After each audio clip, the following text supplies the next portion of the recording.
ನಿಮಗೇನಾದರೂ ಟೇಸ್ಟಿಯಾಗಿ ಇನ್ಸ್ಟೆಂಟಾಗಿ ಸ್ನ್ಯಾಕ್ಸನ್ನು ಮಾಡಬೇಕು ಅಂದ್ಕೊಂಡಾಗ ಅಥವಾ ಸ್ಟೋರ್ ಮಾಡುವಂತಹ ಸ್ನ್ಯಾಕ್ಸ್ ಏನಾದರೂ ಮಾಡಬೇಕು ಅಂದಾಗ ಇದನ್ನು ಟ್ರೈ ಮಾಡಿ ನೋಡಿರಿ. ಖಂಡಿತ ಎಲ್ಲರೂ ಇಷ್ಟಪಡ್ತಾರೆ. ಆಮೇಲೆ ತುಂಬ ಟೇಸ್ಟಿಯಾಗಿರುತ್ತೆ. ಆಮೇಲೆ ಬೇಗ ಕ್ವಿಕ್ಕಾಗಿ ಮಾಡ್ಕೋಬೋದು. ಹೇಗೆ ಮಾಡೋದಂತ ನೋಡ್ಕೊಳ್ರಿ. ಇಷ್ಟೊಂದು ಗರಿಗರಿಯಾದಂತಹ ಕ್ರಿಸ್ಪಿಯಾದಂಥ ಸ್ನ್ಯಾಕ್ಸನ್ನ. ಹಾಗೆ ಈ ವಿಡಿಯೋ ಇಷ್ಟ ಅನಿಸಿದ್ರೆ ನಮ್ಮ ಚಾನಲ್ಗೆ ಸಬ್ಸ್ಕ್ರೈಬ್ ಮಾಡ್ಕೊಳ್ರಿ. ಬೆಲ್ ಐಕನ್ನ ಪ್ರೆಸ್ ಮಾಡಿ ವಿಡಿಯೋಗೆ ಲೈಕ್ಸ್ ಕೊಡೋದನ್ನು ಮರೆಕೋಬೇಡಿ. ವಿಡಿಯೋಗೆ ಲೈಕ್ ಕೊಟ್ಟು ಹೇಗೆ ಮಾಡೋದು ಅಂತ ನೋಡ್ಕೊಳ್ರಿ. ಕ್ವಿಕ್ಕಾಗಿ ನೀವು ಕೂಡ ಇದೇ ರೀತಿ ಮಾಡ್ಕೊಂಡು ತಿಂದು ನೋಡ್ರಿ. ಇಲ್ಲಿ ನಾನು ಅವಲಕ್ಕಿನ ತೊಗೊಂಡಿದ್ದೀನಿ. 1 ಕಪ್ಪಷ್ಟು ಅವಲಕ್ಕಿನ ತೊಗೊಂಡಿದ್ದೀನಿ. ನಿಮ್ಮ ಹತ್ರ ಯಾವುದಿದೆಯೋ ಅದನ್ನು ನೀವು ಬಳಸ್ಬೋದು. ದಪ್ಪ ಅವಲಕ್ಕಿ ಇರ್ಬೋದು, ತೆಳು ಅವಲಕ್ಕಿ ಇರ್ಬೋದು, ಯಾವುದಾದ್ರೂ ತೊಗೊಳ್ರಿ. ನಾನಿಲ್ಲಿ ಮೆಜರ್ಮೆಂಟ್ನಲ್ಲಿ ತೋರಿಸ್ತಾ ಇದ್ದೀನಿ ನೋಡಿರಿ. 1 ಕಪ್ಪಷ್ಟು ಬಳಸ್ತಾ ಇದ್ದೀನಿ. ನೀವು ಜಾಸ್ತಿ ಸ್ನ್ಯಾಕ್ಸ್ ಮಾಡೋರಿದ್ದರೆ ನೀವು 2 ಕಪ್ಪಷ್ಟಾದ್ರೂ ಬಳಸ್ಬೋದು. ನಿಮ್ಮ ಕ್ವಾಂಟಿಟಿ ಎಷ್ಟು ಬೇಕೋ ಅಷ್ಟು ನೋಡಿ ನೀವು ಯೂಸ್ ಮಾಡ್ಕೊಳ್ರಿ. ಇದರಲ್ಲಿ ಧೂಳೋದಿರುತ್ತೆ. ಚೆನ್ನಾಗಿ ಇದನ್ನು ವಾಶ್ ಮಾಡಿ ತಗೊಳ್ರಿ.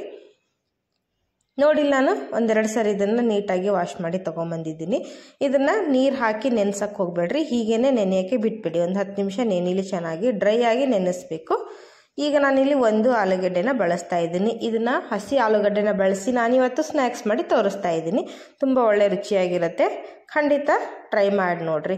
ಈಗ ಇದ್ರ ಮೇಲಿನ ಸಿಪ್ಪೆ ಎಲ್ಲ ಗ್ರೇಟ್ ಮಾಡಿ ತೊಗೊಂಡಿದ್ದೀನಿ ನೋಡಿರಿ. ನಾನು ಮೀಡಿಯಮ್ ಸೈಜಿನ ಆಲೂಗಡ್ಡೆನ ಬಳಸ್ತಾ ಇದ್ದೀನಿ. ಇಲ್ಲಿ ತುಂಬ ಚಿಕ್ಕದಾದಂಥ ಗ್ರೇಟರ್ನಲ್ಲಿ ನಾನಿವತ್ತು ಗ್ರೇಟ್ ಮಾಡ್ತಾ ಇದ್ದೀನಿ ನೋಡಿರಿ. ಚಿಕ್ಕ ಚಿಕ್ಕ ಹೋಲ್ಸ್ ಇರುತ್ತಲ್ವ, ಅದರಲ್ಲಿ ನೀವು ಗ್ರೇಟ್ ಮಾಡಿರಿ. ತುಂಬ ದಪ್ಪ ಲೇಯರ್ಸ್ ಏನು ಬೇಡ, ಚಿಕ್ಕದಾಗಿರುವಂಥ ಲೇಯರ್ಸ್ ಇರುತ್ತೆ ನೋಡಿರಿ. ಆ ಪಾರ್ಟಲ್ಲಿ ನೀವು ಇದನ್ನು ಗ್ರೇಟ್ ಮಾಡ್ಕೊಳ್ರಿ.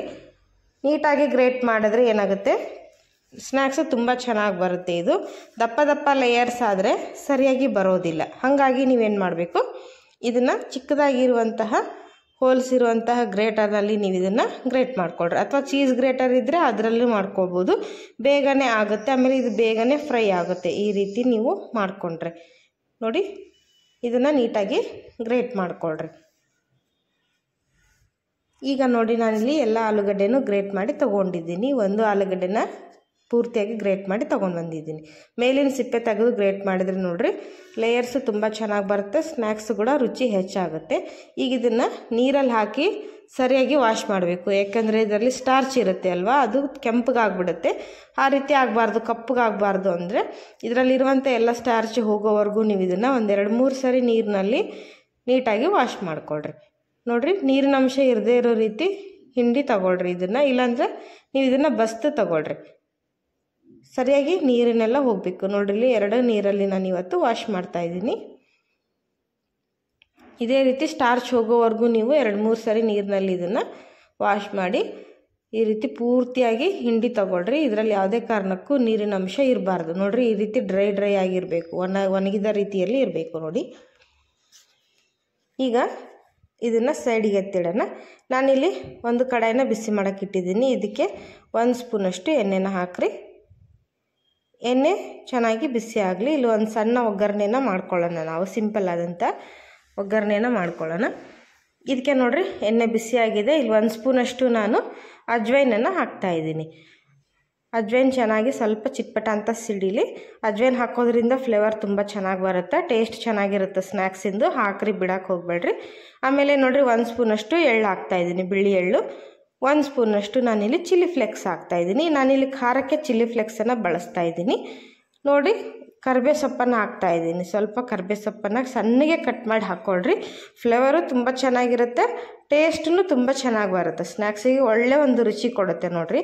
ಈ ಒಗ್ಗರಣೆ ಸ್ವಲ್ಪ ಇದನ್ನು ಲೋ ಫ್ಲೇಮ್ ಇಟ್ಕೊಂಡು ಒಗ್ಗರಣೆ ರೆಡಿ ಮಾಡ್ಕೊಳ್ರಿ. ಹೈ ಫ್ಲೇಮ್ ಇಟ್ಟರೆ ಹೊತ್ತು ಹೋಗ್ಬಿಡುತ್ತೆ ನೋಡಿಲಿ.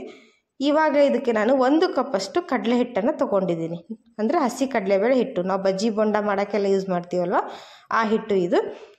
ಈಗ ಇದನ್ನು ಸಹಿತ ಲೋ ಫ್ಲೇಮ್ ಇಟ್ಕೊಂಡು ಒಂದು 3-4 ನಿಮಿಷ, ಒಂದು 5 ನಿಮಿಷ ಇದನ್ನು ಚೆನ್ನಾಗಿ ಹುರ್ಕೋಬೇಕು. ಯಾಕಂದರೆ ಇದು ಹಸಿ ಕಡಲೆಬೇಳೆ ಹಿಟ್ಟು ಹಸಿ ವಾಸನೆ ಇರುತ್ತಲ್ವ, ಅದು ಹೋಗೋವರೆಗೂ ಇದನ್ನು ಸರಿಯಾಗಿ ಎಣ್ಣೆಯಲ್ಲಿ ಈ ಥರ ಹುರ್ಕೊಳ್ರಿ. ಅದು ಕಲರ್ ಚೇಂಜ್ ಆಗ್ತಾ ಆಗ್ತಾ ಒಂದು ಒಳ್ಳೆ ಪರಿಮಳ ಬರುತ್ತೆ. ಅಲ್ಲಿವರೆಗೂ ಇದನ್ನು ನೀವು ಹುರ್ಕೋಬೇಕು. ಹುರ್ಕೊಂಡಾಗ ಏನಾಗುತ್ತೆ, ಅದು ಹಸಿ ವಾಸನೆ ಹೋಗಿ ತುಂಬ ಒಳ್ಳೆ ರುಚಿ ಕೊಡುತ್ತೆ ನೋಡಿ ಸ್ನ್ಯಾಕ್ಸಿಗೆ. ಇದನ್ನು ಹೈ ಫ್ಲೇಮ್ ಇಡಕ್ಕೆ ಹೋಗ್ಬೇಡ್ರಿ, ಲೋ ಫ್ಲೇಮ್ ಇಟ್ಟು ಎಣ್ಣೆನಲ್ಲಿನೇ ಇದನ್ನು ಸರಿಯಾಗಿ ಹುರ್ಕೋಬೇಕು. ನೋಡಿರಿ, ನಾವು ಫಸ್ಟ್ ಹಾಕಿದಾಗ ಕಲರು ವೈಟ್ ಇತ್ತು, ಇವಾಗ ಹುರಿತಾ ಯೆಲ್ಲೋ ಕಲರ್ಗೆ ಬರುತ್ತೆ. ಇದು ಹಳದಿ ಕಲರ್ ಬರುತ್ತೆ. ಆ ರೀತಿ ಆಗೋವರೆಗೂ ಇದನ್ನು ಸರಿಯಾಗಿ ಹುರ್ಕೊಳ್ರಿ. ತುಂಬ ಒಳ್ಳೆ ಪರಿಮಳ ಬರ್ತಾ ಇರುತ್ತೆ ನೋಡಿರಿ. ಇದನ್ನು ಹುರಿಬೇಕಾದ್ರೆ ನಿಮಗೆ ಗೊತ್ತಾಗುತ್ತೆ. ಹಸಿ ವಾಸನೆ ಹೋಗೋವರೆಗೂ ಇದನ್ನು ನೀಟಾಗಿ ಹುರ್ಕೊಳ್ರಿ. ನೋಡಿ ಫ್ರೆಂಡ್ಸ್, ಈಗ ಇಲ್ಲಿ ಹುರಿದಿದೆ ಇದು. ಇದನ್ನು ಒಂದು 5 ರಿಂದ 10 ನಿಮಿಷ ನಾವು ತಣ್ಣಗಾಗಕ್ಕೆ ಬಿಡಬೇಕು. ಚೆನ್ನಾಗಿ ಹುರಿದ ಮೇಲೆ ಇದನ್ನು ಕಂಪ್ಲೀಟಾಗಿ ತಣ್ಣಗಾದ್ಮೇಲೆ ಇದನ್ನು ಯೂಸ್ ಮಾಡೋಣ. ಇಲ್ಲೊಂದು 5 ನಿಮಿಷ ಅದನ್ನು ತಣ್ಣಗಾಗಕ್ಕೆ ಬಿಡೋಣ. ಇಲ್ಲಿ ನೋಡ್ರಿ, ಅವಲಕ್ಕಿ ಸಹಿತ ನಾವು ನೆನೆಯಕ್ಕೆ ಇಟ್ಟಿದ್ವಲ್ವ, ಇದು ಈಗ ಚೆನ್ನಾಗಿ ನೆನೆದಿದೆ. ನೋಡ್ತಿರ್ಬೋದು, ತುಂಬ ಸ್ಮೂತಾಗಿ ಬರುತ್ತೆ ಇದು. ಇದನ್ನು ಈಗ ನೋಡ್ರಿ ಕೈಯಿಂದನೇ ಸ್ಮ್ಯಾಶ್ ಮಾಡಿ ಒಂದು ಹಿಟ್ಟಿನ ಹದಕ್ಕೆ ಇದನ್ನು ನಾವು ನಾದ್ಕೋಬೇಕು. ಅವಲಕ್ಕಿನ ನೋಡ್ರಿ ಸಾಫ್ಟಾಗಿ ನೆನೆದಿದೆ. ತೆಳುವಾದ ಅವಲಕ್ಕಿನ ನಾನು ಬಳಸಿದ್ದೀನಿ, ಬೇಗನೆ ನೆನೆಯುತ್ತೆ. ಇದಕ್ಕೆ ನೀರು ಹಾಕಬಾರ್ದು, ಹಾಗೇ ನೀವು ಡ್ರೈ ಆಗಿನೇ ಇದನ್ನು ಹಿಟ್ಟು ಥರ ನಾದ್ಕೋಬೇಕು. ಸ್ಮ್ಯಾಶರ್ ಇದ್ದರೆ ಯೂಸ್ ಮಾಡಿಕೊಂಡು ನೀವು ಅದರಿಂದನೂ ನೀವು ಇದನ್ನು ಸ್ಮ್ಯಾಶ್ ಮಾಡ್ಕೋಬೋದು, ಇಲ್ಲ ಕೈಲಿಂದನೇ ಆಗುತ್ತೆ. ಯಾಕಂದರೆ ಚೆನ್ನಾಗಿ ನೆನೆದಿರುತ್ತಲ್ವ, ಬೇಗನೆ ಆಗುತ್ತೆ. ನೋಡ್ರಿ ಈ ಥರ ಗಟ್ಟಿಯಾದ ಹಿಟ್ಟಿನ ರೀತಿಯಲ್ಲಿ ಇದನ್ನು ರೆಡಿ ಮಾಡ್ಕೊಳ್ರಿ ಅವಲಕ್ಕಿನ. ಇದರಲ್ಲಿ ಯಾವುದೇ ರೀತಿ ಗಂಟುಗಳಿರಬಾರ್ದು, ಮತ್ತು ಅದರದ್ದು ಅವಲಕ್ಕಿದು ಏನು ಅಂಶ ಹರಳು ಥರ ಇರಬಾರ್ದು. ನೋಡ್ರಿ ಈಗ ಒಂದು ದೊಡ್ಡದಾದ್ರ ತಟ್ಟೆ ತೊಗೋತಾ ಇದ್ದೀನಿ, ಅಥವಾ ಪಾತ್ರೆ ಏನಾದರೂ ತೊಗೊಳ್ರಿ. ಈಗ ಇದಕ್ಕೆ ಕಲಸಿದಂತಹ ಅವಲಕ್ಕಿ ಹಿಟ್ಟನ್ನು ಹಾಕ್ತಾ ಇದ್ದೀನಿ. ಅದ್ರ ಜೊತೆ ಈ ಆಲೂಗಡ್ಡೆ ಲೇಯರ್ಸ್ ಏನು ತೊಗೊಂಡಿದ್ವಲ್ಲೋ ಅದನ್ನು ಹಾಕ್ತಾ ಇದ್ದೀನಿ. ನೋಡಿ, ಆಲೂಗಡ್ಡೆ ಲೇಯರ್ಸು ಕೂಡ ನೋಡಿ ಎಲ್ಲ ನೀರಿನ ಅಂಶ ಹೋಗಿ ಸೂಪರಾಗಿ ಡ್ರೈ ಆಗಿದೆ. ಇದಕ್ಕೆ ಈಗ ರುಚಿಗೆ ತಕ್ಕಷ್ಟು ಉಪ್ಪು ಹಾಕಿ ಇದನ್ನು ಸರಿಯಾಗಿ ನಾದ್ಕೋಬೇಕು. ಅವಲಕ್ಕಿ ಜೊತೆನೇ ನಾವು ಆಲೂಗಡ್ಡೆ ಲೇಯರ್ಸ್ ಏನು ಮಾಡ್ಕೊಂಡಿದ್ವಲ್ಲ ಅದನ್ನು ನೀಟಾಗಿ ಇದನ್ನು ಅದ್ರ ಜೊತೆ ನಾದ್ಕೊಳ್ರಿ. ನಾವು ಚಪಾತಿ ಹಿಟ್ಟು ಹೇಗೆ ನಾದ್ತೀವೋ ಅದೇ ರೀತಿ ನಾದ್ಕೊಳ್ರಿ. ಎಲ್ಲ ಲೇಯರ್ಸ್ ಏನಾಗುತ್ತೆ ಆ ಅವಲಕ್ಕಿ ಮಿಶ್ರಣ ಜೊತೆ ಹೊಂದ್ಕೋಬೇಕು. ಆವಾಗ ಏನಾಗುತ್ತೆ, ಸಾಫ್ಟಾಗಿ ಹಿಟ್ಟಾಗಿ ರೆಡಿ ಆಗುತ್ತೆ. ನೋಡಿ ಈ ರೀತಿ ಗಟ್ಟಿಯಾಗಿ ನಾದ್ಕೊಳ್ರಿ. ಬರುತ್ತೆ, ಒಂದು 2 ನಿಮಿಷ ನೀವು ನಾದಿದ್ರೆ ಸೂಪರಾಗಿ ನೋಡ್ರಿ ಈ ರೀತಿ ಹಿಟ್ಟು ರೆಡಿ ಆಗುತ್ತೆ. ಇದಕ್ಕೆ ನಾನೀಗ ತಣ್ಣಗಾಗಕ್ಕೆ ಬಿಟ್ಟಿದ್ವಲ್ಲ ಹುರಿದಂತಹ ಹಸಿ ಕಡಲೆಬೇಳೆ ಹಿಟ್ಟನ್ನು ಹಾಕ್ತಾಯಿದ್ದೀನಿ. ನೆನಪಿರಲಿ, ಇಲ್ಲಿ ನೀವು ಇದು ಯಾವುದೇ ಕಾರಣಕ್ಕೂ ನೀವು ನೀರನ್ನು ಹಾಕಬಾರ್ದು. ಅವಲಕ್ಕಿಯಲ್ಲಿ ಮತ್ತು ಆಲೂಗಡ್ಡೆಯಲ್ಲಿ ಏನು ನೀರಿನ ಅಂಶ ಇರುತ್ತಲ್ವ ಅದರಲ್ಲೇ ಇದು ಹಿಟ್ಟು ಚೆನ್ನಾಗಿ ಬರುತ್ತೆ. ಮೇಲೆಯಿಂದ ಯಾವುದೇ ಕಾರಣಕ್ಕೂ ನೀರು ಹಾಕಕ್ಕೆ ಹೋಗಬೇಡಿ. ನೀವು ಹಿಟ್ಟನ್ನು ನೀರು ಹಾಕಿ ನಾದಿದ್ರೆ ಏನಾಗುತ್ತೆ, ಹಿಟ್ಟು ಸಾಫ್ಟಾಗಿ ಸ್ನ್ಯಾಕ್ಸ್ ಗರಿಯಾಗಿ ಬರೋದಿಲ್ಲ. ಆಮೇಲೆ ಇದನ್ನು ನಾವು ಲಟ್ಟಿಸೋದಿರುತ್ತೆ, ಲಟ್ಟಿಸ್ಬೇಕಾದ್ರೂ ಕೂಡ ಪರ್ಫೆಕ್ಟಾಗಿ ಬರೋದಿಲ್ಲ. ನೋಡಿರಿ, ಈ ಅವಲಕ್ಕಿ ಮತ್ತು ಆಲೂಗಡ್ಡೆ ಮಿಶ್ರಣದಲ್ಲಿ ಈ ಕಡಲೆ ಹಿಟ್ಟನ್ನು ಹುರ್ಕೊಂಡಿದ್ವಲ್ಲ ಅದನ್ನು ಮಿಕ್ಸ್ ಮಾಡ್ತಾ ಒಂದು ಗಟ್ಟಿಯಾದಂಥ ಹಿಟ್ಟನ್ನು ನಾದ್ಕೊಳ್ರಿ.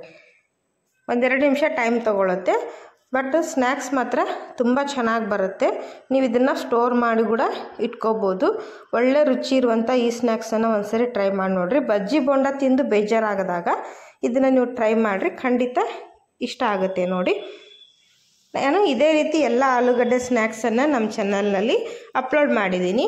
ನೀವು ಹೋಗಲ್ಲಿ ನೋಡಿದರೆ ನಿಮಗೆಲ್ಲ ರೀತಿಯ ರೆಸಿಪಿಗಳು ಸಿಗುತ್ತೆ. ನಾನ್ ವೆಜ್ ಆಗಿರ್ಬೋದು, ವೆಜ್ ರೆಸಿಪಿ, ಆಮೇಲೆ breakfast rice recipe, lunch box recipe, ಆಲೂಗಡ್ಡೆ ಸ್ನ್ಯಾಕ್ಸ್ ರೆಸಿಪಿ ಪ್ರತಿಯೊಂದನ್ನು ನಮ್ಮ ಚಾನಲಲ್ಲಿ ಶೇರ್ ಮಾಡಿದ್ದೀನಿ. ನೀವು ಅಲ್ಲಿ ವಿಸಿಟ್ ಮಾಡಿದಾಗ ಅಥವಾ ನಮ್ಮ ಚಾನಲ್ ಓಪನ್ ಮಾಡಿದಾಗ ನಿಮಗೆ ಎಲ್ಲ ವೀಡಿಯೋಗಳು ಸಿಗುತ್ತೆ. ಯಾವುದಾದ್ರೂ ವೀಡಿಯೋಗಳು ನಿಮಗೆ ಇಷ್ಟ ಆದಲ್ಲಿ, ನಿಮಗೇನಾದರೂ ಹೆಲ್ಪ್ಫುಲ್ ಅನ್ನಿಸ್ದಾಗ ನಮ್ಮ ಚಾನಲ್ನ ಸಬ್ಸ್ಕ್ರೈಬ್ ಮಾಡಿಕೊಡ್ರಿ, ಬೆಲ್ ಐಕನ್ನ ಪ್ರೆಸ್ ಮಾಡಿರಿ. ಆವಾಗ ನಿಮಗೆ ನಾನು ಹಾಕೋ ಡೈಲಿ ವೀಡಿಯೋ ನೋಟಿಫಿಕೇಷನ್ ಬರುತ್ತೆ. ಎಲ್ರಿಗಿಂತ ಮೊದಲು ಈಸಿಯಾಗಿ ವೀಡಿಯೋಗಳನ್ನು ನೋಡ್ಬೋದು. ನೋಡಿ, ಇಲ್ಲಿ ನಾನು ಹಿಟ್ಟನ್ನು ತೋರಿಸ್ತಾ ಇದ್ದೀನಿ. ಈ ರೀತಿ ಗಟ್ಟಿಯಾಗಿರಬೇಕು. ಇದಕ್ಕೆ ನಾನು ಮೇಲೆಯಿಂದ ಡ್ರೈ ಹಿಟ್ಟು ಹಾಕ್ತಾ ಇದ್ದೀನಿ, ಅಂದರೆ ಗೋಧಿ ಹಿಟ್ಟು ಹಾಕಿ ನಾನು ಇದನ್ನು ಚಪಾತಿ ರೀತಿ ಲಟ್ಟಿಸ್ಕೊತೀನಿ. ನೋಡಿರಿ, ಇದು ಗಟ್ಟಿ. ಇಲ್ಲಿ ನೋಡಿ, ಹಿಟ್ಟು ಇದು ಗಟ್ಟಿಯಾಗಿರಬೇಕು. ನೋಡ್ತಾ ಇರ್ಬೋದು ನೀವು, ತುಂಬ ಗಟ್ಟಿಯಾಗಿದೆ. ಈ ರೀತಿ ಇದ್ದರೆ ಮಾತ್ರ ಸ್ನ್ಯಾಕ್ಸು ಪರ್ಫೆಕ್ಟಾಗಿ ಬರುತ್ತೆ. ಮೆತ್ತಗೆ ಆಗಿಬಿಟ್ರೆ ನೋಡಿರಿ ಚೆನ್ನಾಗಿ ಬರೋದಿಲ್ಲ. ಹಾಗಾಗಿ ನೀವು ನೀರು ಹಾಕ್ಲಾರ್ದೇ ಅವಲಕ್ಕಿಯಲ್ಲಿ ಏನು ನೀರಿನ ಅಂಶ ಇರುತ್ತಲ್ವ ಅದರಲ್ಲೇ ನೀವು ಕಡಲೆ ಹಿಟ್ಟು ಎಲ್ಲದನ್ನು ಮಿಕ್ಸ್ ಮಾಡ್ಕೋಬೇಕು. ಆವಾಗ ಸೂಪರ್ ಟೇಸ್ಟಿಯಾಗಿ ಬರುತ್ತೆ, ಗರಿಯಾಗಿ ಕ್ರಿಸ್ಪಿಯಾಗಿ ಬರುತ್ತೆ. ನೋಡಿರಿ, ಈಗ ಲಟ್ಟಿಸ್ಬೇಕಾದ್ರೂ ಸಹಿತ ಅದು ಏನಾಗುತ್ತೆ, ಗಟ್ಟಿಯಾಗಿದ್ದರೆ ನೆಲಕ್ಕೆ ಅಂಟುಕೊಳ್ಳೋದಿಲ್ಲ. ನಾವು ಲಟ್ಟಿಸ್ಬೇಕಾದ್ರೆ ಫ್ಲೋರ್ಗೆಲ್ಲ ಅಂಟುಕೊಳ್ಳೋದಿಲ್ಲ, ಸರಿಯಾಗಿ ಬರುತ್ತೆ. ನೋಡಿರಿ, ಜಾಸ್ತಿ ಹಿಟ್ಟು ಹಾಕೋ ಅವಶ್ಯಕತೆಯೂ ಇರೋದಿಲ್ಲ. ಈ ರೀತಿ ನೀವು ಇದನ್ನು ಲಟ್ಟಿಸ್ಕೋಬೇಕು. ದೊಡ್ಡದಾದ ಚಪಾತಿ ಆಕಾರದಲ್ಲಿ ನಾನಿಲ್ಲಿ ಲಟ್ಟಿಸ್ತಾ ಇದ್ದೀನಿ. ಈಗ ಇದನ್ನು ಸ್ಕ್ವೇರ್ ಶೇಪಲ್ಲಿ ಕಟ್ ಮಾಡ್ತೀನಿ. ನೋಡಿರಿ, ಎಡ್ಜಸ್ ಎಲ್ಲ ತೆಗೆದುಬಿಡ್ರಿ. ತೆಗೆದು ಇದನ್ನು ಸ್ಕ್ವೇರ್ ಆಕಾರದಲ್ಲಿ ನಾವು ರಿಬ್ಬನ್ ಶೇಪ್ನಲ್ಲಿ ಕಟ್ ಮಾಡ್ಕೋಬೇಕು. ನಿಮಗೆ ಯಾವ ಶೇಪ್ ಇಷ್ಟನೋ ಅದರಲ್ಲಿ ಕಟ್ ಮಾಡ್ಕೊಳ್ರಿ. ನೋಡಿರಿ, ನಿಮಗೆ ರೌಂಡ್ ಶೇಪ್ ಬೇಕು ಅನ್ನೋರು ಒಂದು ಗ್ಲಾಸ್ ತೊಗೊಂಡ್ಬಿಟ್ಟು ಅದನ್ನು ರೌಂಡ್ ಶೇಪಲ್ಲಾದರೂ ಮಾಡ್ಕೋಬೋದು. ನಾನು ಇಲ್ಲೆಲ್ಲ ಎಡ್ಜಸ್ಟನ್ನು ತೆಗೆದು ಇದನ್ನು ಸ್ಕ್ವೇರ್ ಆಕಾರದಲ್ಲಿ ಕಟ್ ಮಾಡ್ತಿದ್ದೀನಿ. ಯಾಕಂದರೆ ನಾನು ಇವತ್ತು ಇದನ್ನು ಸ್ನ್ಯಾಕ್ಸನ್ನು ಟ್ರಯಾಂಗಲ್ ಶೇಪ್ನಲ್ಲಿ ಮಾಡ್ತಾಯಿದ್ದೀನಿ. ಹಾಗಾಗಿ ಸ್ಕ್ವೇರ್ ಆಕಾರದಲ್ಲಿ ಲಟ್ಟಿಸಿದಂಥ ಹಿಟ್ಟನ್ನು ಕಟ್ ಮಾಡ್ಕೊಳ್ರಿ. ಈಗ ಮಧ್ಯದಲ್ಲಿ ಇದನ್ನು ನೋಡ್ರಿ ಸೇಮ್ ನಾವು ರಿಬ್ಬನ್ ಟೈಪಲ್ಲಿ ಕಟ್ ಮಾಡ್ಕೊಳ್ರಿ. ಏನೋ ಮಕ್ಕಳಿಗೊಂದು ಇಂಟ್ರೆಸ್ಟ್ ಆಗಿರುತ್ತೆ, ನೋಡೋದಕ್ಕೆ ಒಂದು ಚೆನ್ನಾಗಿ ಕಾಣಿಸುತ್ತೆ ಅಂಥೇಳಿ ಈ ರೀತಿ ಮಾಡ್ತಾಯಿದ್ದೀನಿ. ನಿಮಗೆ ಯಾವ್ದು ಇಷ್ಟನೋ ಅದನ್ನು ಮಾಡ್ಕೋಬೋದು. ಟೈಮ್ ಇದ್ದರೆ ಈ ರೀತಿ ನಿಮ್ಗೆ ಯಾವ ಶೇಪ್ ಇಷ್ಟನೋ ಆ ಶೇಪಲ್ಲಿ ನೀವು ಇದನ್ನು ಕಟ್ ಮಾಡ್ಕೋಬೋದು. ಈಸಿಯಾಗಿ ಕಟ್ ಆಗುತ್ತೆ. ಅದಕ್ಕೆ ಹೇಳಿದ್ದು ಹಿಟ್ಟು ಪರ್ಫೆಕ್ಟ್ ಆಗಿರಬೇಕು ಅಂಥೇಳಿ. ನೀವು ಅದಕ್ಕೆ ನೀರನ್ನು ಹಾಕಿ ಲಟ್ಸಿದ್ರೆ ಈ ರೀತಿ ಕರೆಕ್ಟಾದ ಶೇಪ್ ಬರೋದಿಲ್ಲ ನೋಡಿರಿ. ಇದನ್ನು ಮಿಕ್ಕಿದಂತಹ ಪಾರ್ಟ್ ಏನಿದೆ ತೆಗೆದುಬಿಡ್ರಿ. ತೆಗೆದು ಇದನ್ನು ನೀಟಾಗಿ ರೆಡಿ ಮಾಡಿಕೊಡ್ರಿ. ನೋಡಿ ಒಂದೊಂದೇ ಲೇಯರ್ಸನ್ನು ನಾನಿಲ್ಲಿ ಬಿಡಿಸಿ ತಗೊಂಡಿದ್ದೀನಿ. ಇದಕ್ಕೆ ಇವಾಗ ಒಂದು ಫೋರ್ಕಿಂದ ಹೋಲ್ಸ್ ಹಾಕ್ರಿ. ಯಾಕೆಂದರೆ ಈ ಥರ ಹೋಲ್ಸ್ ಹಾಕೋದ್ರಿಂದ ಏನಾಗುತ್ತೆ, ಎಣ್ಣೆ ಜಾಸ್ತಿ ಹೀರ್ಕೊಳ್ಳೋದಿಲ್ಲ. ಆಮೇಲೆ ಇದು ಪೂರಿ ಥರ ಉಬ್ಬುತ್ತೆ. ಒಂದೊಂದು ಸರಿ ಎಣ್ಣೆಯಲ್ಲಿ ಕರಿಬೇಕಾದ್ರೆ ಆ ರೀತಿ ಉಬ್ಬಬಾರ್ದು, ಖಡಕ್ಕಾಗಿ ಕ್ರಿಸ್ಪಿಯಾಗಿ ಬರಬೇಕು ಅಂದರೆ ಈ ಥರ ಫೋರ್ಕಿಂದ ಏನು ಮಾಡಿರಿ, ಇದಕ್ಕೆ ಹೋಲ್ಸನ್ನು ಹಾಕ್ರಿ ಚಿಕ್ಕ ಚಿಕ್ಕದಾಗಿ. ಇಲ್ಲಾಂದರೆ ಟೂತ್ ಪಿಕ್ಸ್ ಇದ್ದರೆ ಟೂತ್ ಪಿಕ್ಸಿಂದನೂ ನೀವು ಹಾಕ್ರಿ. ಹಾಕಿ ಏನು ಮಾಡಿರಿ, ಇದನ್ನೀಗ ಟ್ರಯಾಂಗಲ್ ಶೇಪ್ನಲ್ಲಿ ನಾನು ಕಟ್ ಮಾಡ್ತಾಯಿದ್ದೀನಿ. ನೋಡಿರಿ ಈ ರೀತಿ ಈಸಿಯಾಗಿ ಕಟ್ ಮಾಡಿಕೊಡ್ರಿ.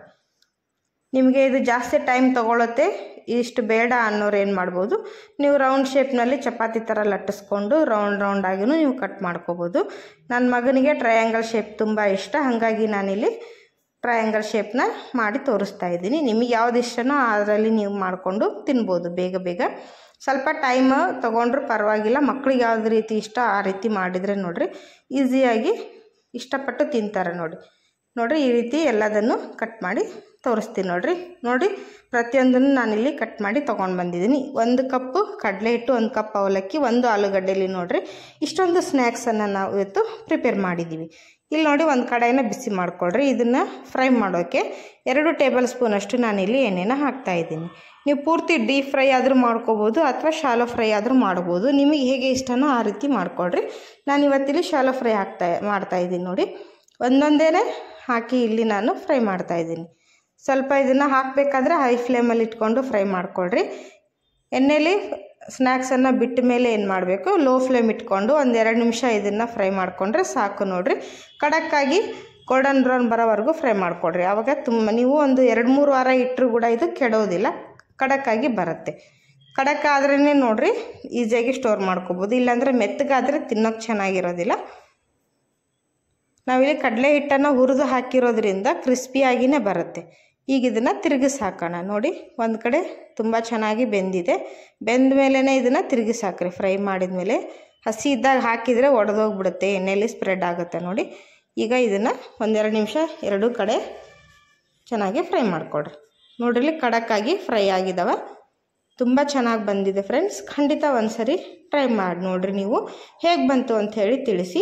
ಹಾಗೆ ಈ ವಿಡಿಯೋ ಏನಾದರೂ ನಿಮ್ಗೆ ಇಷ್ಟ ಅನಿಸಿದ್ರೆ ಎಲ್ಲ ನಿಮ್ಮ ಫ್ಯಾಮಿಲಿ ಫ್ರೆಂಡ್ ಜೊತೆ ಇದನ್ನು ಶೇರ್ ಮಾಡಿಕೊಡ್ರಿ. ಯಾಕೆಂದರೆ ಅವರು ಒಂದು ಹೊಸ ರುಚಿ ಕಲ್ತಂಗಾಗುತ್ತೆ, ಹೊಸ ರುಚಿ ತಿಂದಂಗಾಗುತ್ತೆ, ಒಂದು ಅಡುಗೆನ ಕಲ್ತಂಗಾಗುತ್ತೆ. ನೋಡಿರಿ ಇದರಿಂದ ನಿಮಗೇನಾದರೂ ಹೆಲ್ಪ್ಫುಲ್ ಅನಿಸಿದ್ರೆ ದಯವಿಟ್ಟು ಎಲ್ಲರಿಗೂ ಶೇರ್ ಮಾಡಿರಿ. ಹಾಗೆ ವಿಡಿಯೋಗೆ ಲೈಕ್ಸ್ ಕೊಡಿ, ಲೈಕ್ಸ್ ಕೊಡೋದನ್ನು ಮರೆಯೋಕ್ಕೆ ಹೋಗಬೇಡ್ರಿ.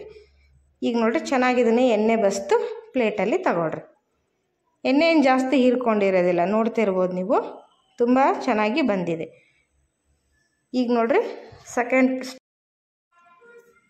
ನಾನಿಲ್ಲಿ ಸೆಕೆಂಡ್ ಬ್ಯಾಚ್ ಕೂಡ ಫ್ರೈ ಮಾಡಿ ತೋರಿಸ್ತಾ ಇದ್ದೀನಿ. ನೋಡಿರಿ ನೀವು ಇದನ್ನು ಜಾಸ್ತಿ ಎಣ್ಣೆ ಯೂಸ್ ಮಾಡಿಕೊಂಡು ಒಂದೇ ಸರಿಗೆ ಎಲ್ಲದನ್ನು ಫ್ರೈ ಮಾಡ್ಕೋಬೋದು, ಅಥವಾ ಈ ರೀತಿ ಶಾಲೋ ಫ್ರೈ ಆದರೂ ಮಾಡ್ಕೋಬೋದು. ನೋಡಿರಿ ನಿಮ್ಗೆ ಯಾವ ರೀತಿ ಇಷ್ಟನೋ, ನಿಮಗೆ ಹೇಗೆ ಬೇಗ ಆಗುತ್ತೆ ಆ ರೀತಿ ನೀವು ಇದನ್ನು ಪ್ರಿಪೇರ್ ಮಾಡ್ಕೋಬೋದು. ನೋಡಿರಿ ಇಲ್ಲಿ 2ನೇ ಬ್ಯಾಚ್ ಕೂಡ ಚೆನ್ನಾಗಿ ಫ್ರೈ ಆಗಿದ್ದಾವೆ. ತುಂಬ ಅಂದರೆ ತುಂಬ ಜಾಸ್ತಿ ಆಗಿದೆ. ನೀವು ನೋಡ್ತಿರ್ಬೋದು 1 ಕಪ್ನಲ್ಲಿ ಇಷ್ಟೊಂದು ಸ್ನ್ಯಾಕ್ಸನ್ನು ನೀವು ಮಾಡ್ಕೋಬೋದು. ಅಥವಾ ನೀವು ಜಾಸ್ತಿ ಜನ ಇದ್ದೀರಿ ಇನ್ನೂ ಅಂದರೆ ನೀವು ಇನ್ನೂ ಜಾಸ್ತಿ ಹಿಟ್ಟು ಅವಲಕ್ಕಿನ ಯೂಸ್ ಮಾಡಿಕೊಂಡು ಜಾಸ್ತಿ ಮಾಡ್ಕೋಬೋದು. ಇನ್ಸ್ಟೆಂಟಾಗಿ ಈವ್ನಿಂಗ್ ಸ್ನ್ಯಾಕ್ಸಿಗೆ ಹೇಳಿ ಮಾಡಿಸಿದಂತಹ ಸ್ನ್ಯಾಕ್ಸ್ ನೋಡಿರಿ. ಇದು ಮಕ್ಳಿಗೆ ಬಾಕ್ಸಿಗಾದರೂ ನೀವು ಇದನ್ನು ಕಟ್ಬೋದು, ಅಥವಾ ಎಲ್ಲಾದರೂ ಹೊರಗಡೆ ಟೂರಿಗೆ ಹೋಗಬೇಕಾದ್ರೂ ಸಹಿತ ನೀವು ಈ ಸ್ನ್ಯಾಕ್ಸನ್ನು ಪ್ರಿಪೇರ್ ಮಾಡಿ ತೊಗೊಂಡೋಗ್ಬೋದು. ಕಡಲೆ ಹಿಟ್ಟು ಹಾಕಿರೋದ್ರಿಂದ ತುಂಬ ಒಳ್ಳೆ ರುಚಿಯಾಗಿರೋಂಥ ಸ್ನ್ಯಾಕ್ಸ್ ಇರುತ್ತೆ. ನೋಡ್ರಿ ಇಲ್ಲಿ ಎಲ್ಲದನ್ನು ನಾನು ಫ್ರೈ ಮಾಡಿ ತೊಗೊಂಡು ಬಂದಿದ್ದೀನಿ. ಯಾವ ರೀತಿ ಕ್ರಿಸ್ಪಿಯಾಗಿ ಬಂದಿದೆ ಅಂತ ತೋರಿಸ್ತಾ ಇದ್ದೀನಿ. ನೋಡಿ ಸೂಪರ್ ಆಗಿದೆ, ತುಂಬ ಹಗುರವಾಗಿದೆ. ಆಮೇಲೆ ಎಣ್ಣೆ ನೋಡ್ರಿ ಸ್ವಲ್ಪ ಕೂಡ ಜಾಸ್ತಿ ಆಯಿಲ್ ಅಬ್ಸರ್ವ್ ಆಗಿಲ್ಲ, ತುಂಬ ಹಗುರವಾಗಿದೆ. ತುಂಬ ಕಡಿಮೆ ಇಂಗ್ರೀಡಿಯೆಂಟ್ಸನ್ನು ಬಳಸಿ ಮಾಡಿರೋದ್ರಿಂದ ಯಾವುದೇ ಮಸಾಲೆಗಳು ಇಲ್ಲ, ತುಂಬ ಹದವಾದಂಥ ರುಚಿಯಲ್ಲಿದೆ. ಹಾಗಾದರೆ ಖಂಡಿತ ನೀವು ಕೂಡ ಟ್ರೈ ಮಾಡಿ ನೋಡಿರಿ. ವಿಡಿಯೋ ನೋಡಿದ್ದಕ್ಕೆ ಧನ್ಯವಾದಗಳು. ಬಾಯ್.